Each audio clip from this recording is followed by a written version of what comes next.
Now once upon a time, I never believed how I feel inside. Yeah, come on. I know that you can feel it too. I've waited for someone like you. That feeling, it's for you. That feeling, I don't wanna lose this feeling. Danni King for Distract TV. Now, you will have definitely heard this voice before. She's sung with Jess Glynne, Katy B, and now she is back with some absolute bangers on our airwaves as a solo artist. It's BB Diamond. Thank you for joining us. How are you doing on this sort of sunny day in London? Sort of. It's gone a bit grey, isn't it? It looks like it's going to rain. Oh. Well, we're indoors, so we're okay.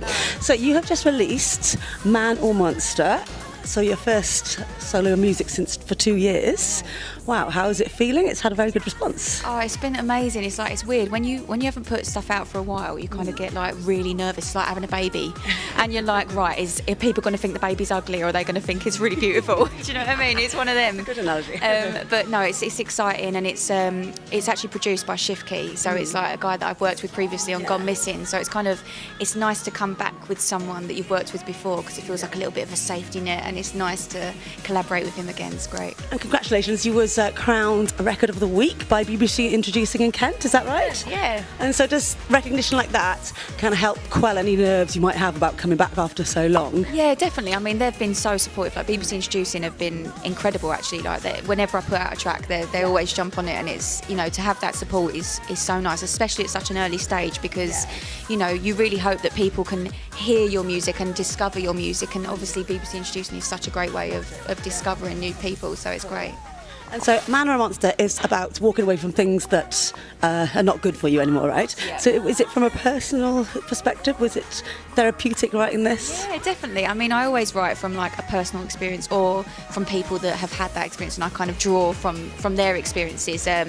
But yeah, it's a song about like just kind of that toxic relationship and being like, you know, We've all been there. We've all been there. wow. I think most people have been there, and I think that's what's great in music. I think if you can connect to the lyrics, you know, I think it you know, the song lasts with you longer, and I think it draws people in. So I always hope that lyrically people connect to my music. Yeah, they definitely. Well, I definitely. I was listening to this morning, getting ready. I was like, "Go, girl!" You were like, I'm leaving him.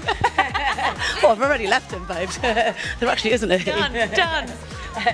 And so you've sang with the backing singer, right, for the likes of Jess Glynne and people like that. So what was the moment you decided you wanted to go solo rather than carry on? It was weird, really. I always wanted to be a solo artist. It was kind of one of those things where I kind of landed in backing singing. My friend was playing keys for Katy B, and he overheard a conversation like where she was looking for a backing singer, and was like, okay, I'm gonna introduce you, like my mate's a singer and stuff like that. And I bet she was like, yeah, everyone's got a mate who's a singer, do you know what I mean? But actually, like, they got me in, and so I started working with Katy B, and like, she is such a legend, and she's such a babe as well. And then through that, Katy's musical director was working with Jess Glynne and said, oh, we're holding auditions for Jess, do you want to come and sing? And I was like, yeah, okay, like not expecting to get the gig or anything like that. And then they were like, yeah, we want you to come on tour and stuff like that. So I then spent about a year and a half touring with Jess.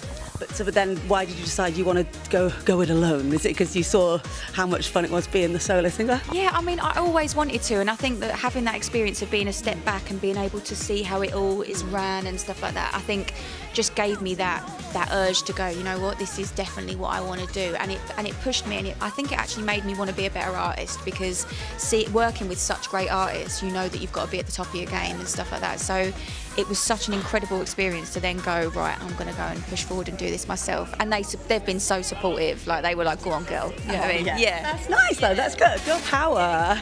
And so what have you been doing in the 2 years? Has that been like writing your album, focusing on just producing? Writing loads. I literally spent like a year and a half like hidden away in a studio in darkness. Like with my little notebook, just like, you know. So yeah, I spent like a year and a half writing for myself, and I was writing for other artists. Cool.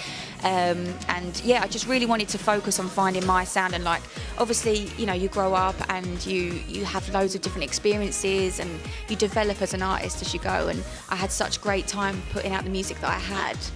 that I felt that I wanted to go a new direction and kind of find the real me and put that out in my music, and I definitely think you'll hear more of that with what I'm putting out. The real you. Well, I do like a good Twitter feed, and I was having a look at yours, and you describe yourself as a singer-songwriter, but also an overthinker. What kind of thing makes you be that overthinker that we all do? I overthink everything. Like, you know, like if someone says something to you, like, "Oh, I like your dress," I'm like, "Do they really mean they like my dress, or oh, do I look fat?" Do you know what I mean? Like, you know, I overanalyze. Like whenever I'm cooking and stuff like that, I'm like, right, have I read the instructions right? Do I need to go back over that? Like, I'm literally I'm terrible. One of those. And so what is in store for BB Diamond this summer? Where are we going to find you? I've got so much more music. I've got like a little bundle of music on my computer that is just waiting, and I keep like thinking, oh, should I just put it out now, or like do I hold it back? And I even put on Twitter the other day, I was like, I've got 2 songs that I'm recording at the moment, and I don't know which one to put out next. And I was like, do I just put them both out? I don't know. So we'll see. But lots more music. I've got a feature coming out soon, which is really cool. It's with a guy called Ryan Blythe, who's sick, and it's a track where it's from an old school tune, so it's like a rework of an old tune, which I won't tell you what it is because you'll hear it soon. But like it's an old dance track, and we've reworked it and stuff. So that's coming out in a couple of weeks, so that'll be really exciting. And then gigging, hopefully some festivals and stuff like that. But yeah, you'll have to just stay tuned on my. You heard it. Stay tuned on the socials. Well, it sounds like it's all going fantastic for you. Glad to have you back on the scene. Thanks for talking to us. She's been bloody fantastic. Thank you. Oh, sister, thank you so much.